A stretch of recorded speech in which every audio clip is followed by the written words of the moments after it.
Баршаңызға сәлем, Жауыздық мекені фильміне қысқаша кино шолу жасаймыз. Umbrella әлемдегі ірі компаниялардың бірі, бірақ оның құпиясы көп.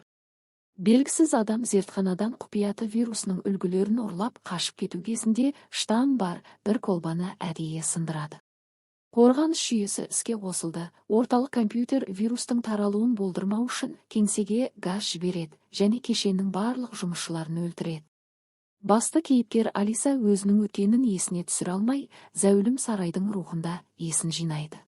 Үй-жайды тексеріп жатқанда, ол өзін полицеймін деп таныстыратын Мэтт Эдисонды кездереді. Содан кейін командостар тобы, оның ішінде бірінші Рейн, Каплан, Ведж және басқалары сарайға басып кіреді. Отряд жетекшісі Алисадан не болып жатқаны туралы ақпаратты білуге тырысады және оның жадын жоғалтқанын түсініп, оны және полицейді өзімен бірге алып кетеді. Арнайы жасақ айна болып жасырылған шыны есік арқылы зәулім сарайға тереңдеп кіріп, пойызға қарай жылжиды.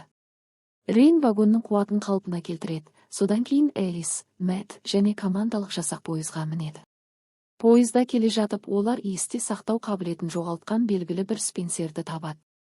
Алиса Спенсерге қатысты естеліктерге ие бола бастайды, және олар үйленді деген қорытындыға келеді.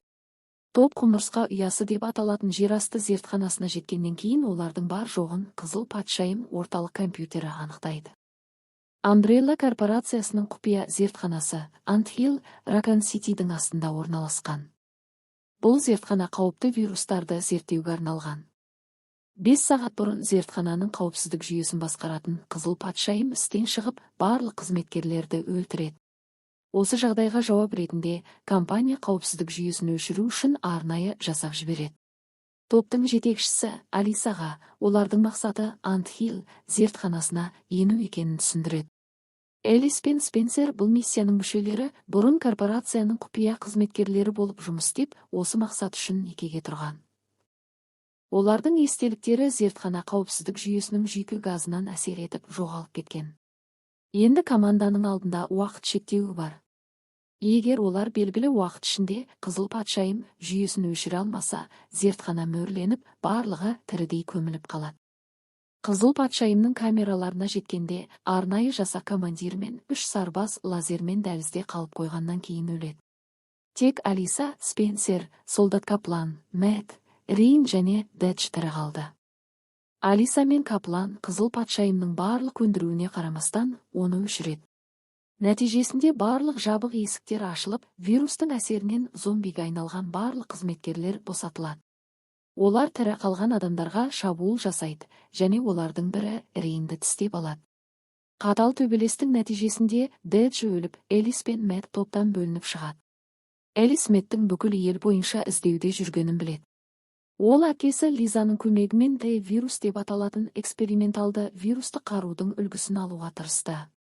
Umbrella компаниясы өлі жасушаларды қалпына келтіру үшін жасаған бұл вирус зомбилердің пайда болуына себеп болды. Алиса Лизаның оның серіктесі болғанын есіне алады, бірақ оның өткен оқиғалардағы рөлін түсіне алмайды. Аман қалғандар қызыл патшайымның бөлмесіне қайта жиналып, оны тірілтіп кеңес сұрайды.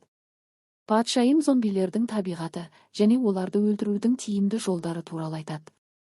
Элис пен команда канализациялық туннелдерден өтіп бара жатқанда, оларға зомбилер шабуыл жасайды. Каплан командадан артта қалып, өзін өлілердің қоршауында көреді.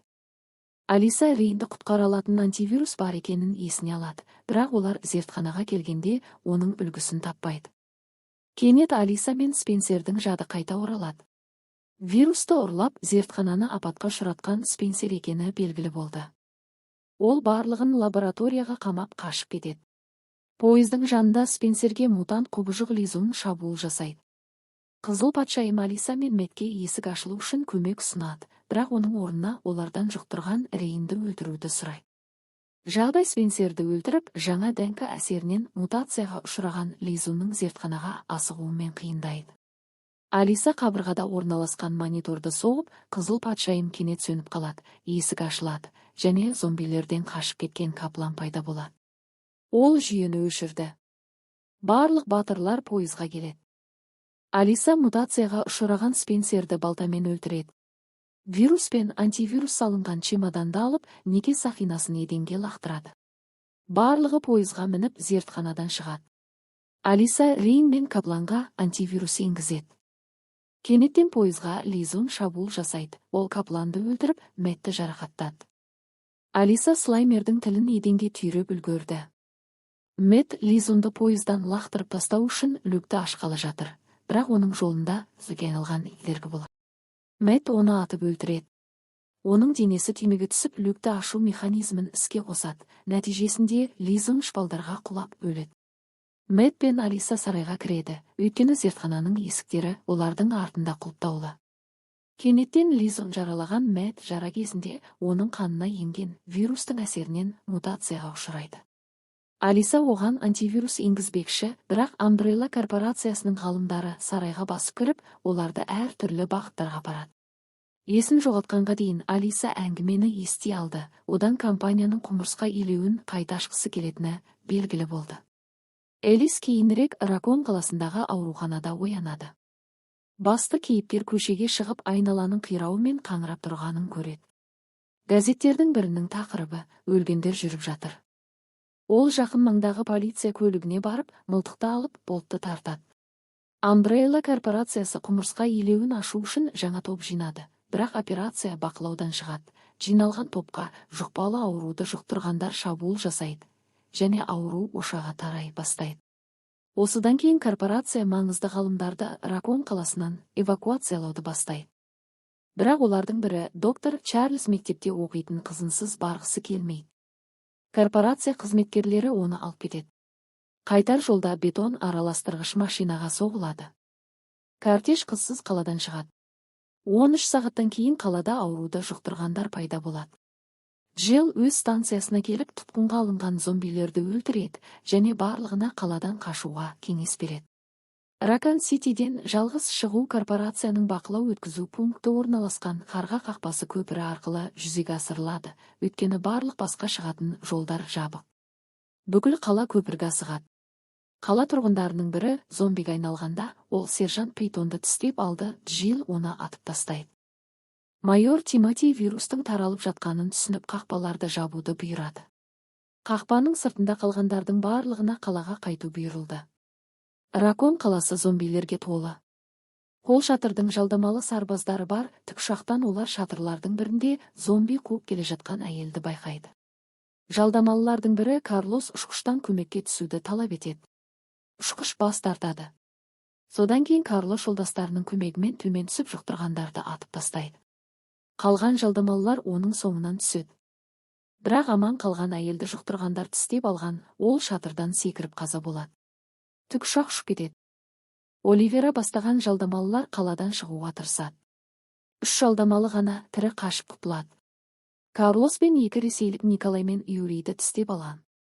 Олар аллеялардан өтіп эвакуация үшін тікұшақ шақыруға тырысады. Бірақ радиодан ешкім жауап бермейді. Карлос жолдастарының назарын тікұшақтың дыбысына аударады, және олар оның қайда бара жатқанын анықтап, сол жаққа ұмтылады. Кейін жоба Немесисті іске қосуды бұйырады. Оған қаруы бар тікұшақ жіберілді, оны Карлос байқады. Немес қаруды алып қалып, бос жәшіктерді жібереді. Umbrella зерттеу орталығына жеткен жалдамалылар тек бос жәшіктерін табады. Юрий Карлосты тістеп алды, оның басынан атып өлтіреді. Осы уақытта қабырға артындағы лагерде доктор Эшфорд қаланың бейнебақылау бағдарламасын ашады. Ол қалада аман қалған адамдарды іздейді, себебі қызын құтқару керек. Қалада Лизуна құбыжықтары пайда болады. Бұл мутанттар шіркеуде аман қалған адамдар тобына шабуыл жасап, 2 адамды өлтірді. Кенеттен Алиса пайда болып Лизундарды біртіндеп өлтіреді. Қаланың бейнебақылау жүйесі арқылы доктор Эшфорд аман қалғандар тобына хабарласады. Джилл, Терри және Пейтонға, оған Алиса қосылды. Оның қызы Анджеланы іздеп табу үшін оларды құтқаруды ұсынады. Іздеу уақыты 1 күн, өйткені үкімет қаланы ядролық жарылыспен дезинфекциялауды жоспарлап отыр. Алиса мен оның серіктері Эшфордтың қызын тауып, құтқаруға аттанады. Жолда Немесис құбыжық пайда болды. Ол сержант Пейтонды өлтіреді. Бұл аман қалғандарды 2-ге бөледі. Алиса мутантты алып кетуге тырысады, ал қалғандары мектепке жол тартады. Джилл мен Терри тағы бір аман қалған адамды Ли Джефферсонды көлігімен алып кетеді. Мектепке кірген батырлар қызды табу үшін екіге бөлінеді. Бірінші қабатты қарап жатқан журналист сыныптардың біріне кіреді. Оған мутацияға ұшыраған балалар оны жеп қояды. Джилл Валентин қызды тауып алады. Анжела өлі жасушаларды тірілтіп, ағзада мутация тудыратын Т вирусының сырын айтады. Әкесі сал ауруына шалдыққан адамдарға, соның ішінде Анжеланың өзіне де денсаулығына арналған еді. Бірақ Umbrella корпорациясы оны биологиялық қаруға айналдырды. Қиын жағдайда қалған топ корпорацияның екі бұрынғы қызметкері болып табылатын арнайы жасақтан көмек табады, бірақ солардың бірі жолда қайтыс болады. Осы кезде аман қалған топқа Карлос пен Анжела қосылады. Эшфордтың уәде етілген тікұшағына жетуге ұмтылады. Бірақ оларды жеткен сәтте олар ұшаққа мінгізбейді. Сол жерде Алиса гендік модификацияланған, мутантқа айналған Мэттті таниды. Ол қазір Немесис есіммен белгілі. Алиса оған өткен естеліктерін еске түсіруге көмектеседі. Нәтижесінде Немесис корпорацияға қарсы шығып, аман қалғандардың жағына өтеді. Мэтт Алисаны пайда болған Umbrella ұшақтарынан құтқарып, олардың біреуін зымыран тасығышпен атып өлтіреді. Жарылған ұшақтың бөлшегі Мэтттің үстіне құлап, оны өлтіреді. Төбелестен кейін Элис және оның достары ұшақпен шатырдан ұшып үлгерді. Алиса Немесиспен күресуге мәжбүрлеген майор Тимотиді ұшақтан лақтырады. Ол жұқтырғандарды тапаншамен атады. Үміті үзілгеннен кейін өзін атуға тырысады, бірақ тапаншада патрондар жоқ. Олар ядролық зымыранмен жойылған қаладан ұшақпен ұшады. Жарылыстан болған соққы толқыны ұшақты құлатады.